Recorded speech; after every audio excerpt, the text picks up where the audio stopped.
Now at 76, I look back and I think probably it was in my 40s that I realized that I wasn't the same as other people and something was wrong with me. I feel like maybe I might have even had this condition in my teens, because I remember sometimes being with a date and realizing that, I had to go to the bathroom and apparently no one else did. So yeah, I can look back on that now and think, well, maybe I even had it then.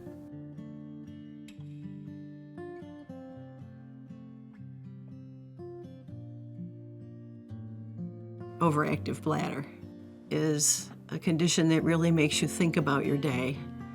It's hard for people to understand that when I say I have to go to the bathroom, it doesn't mean we can wait 15 miles to the next rest stop. It doesn't mean I can wait a half an hour. I have to go now. You really have to think about where you're going and what you're going to be doing and plan ahead. When I think about what I'm going to do today, I now plan to shop in stores that have a bathroom.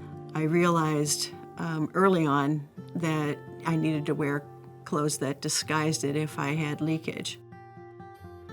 I love curling. I started curling when I was about 30 years old. When I started curling, it was not much of a problem to have OAB, but as I got older and the problem got worse, it became an issue. Our games last 2 hours at least. If I had to go to the bathroom at an hour and a half, there's no holding it. It was just so hard to share with my friends, with my husband. I didn't even talk about it to my doctor. But what I realized in the end is that it was much better if they knew than if they didn't know.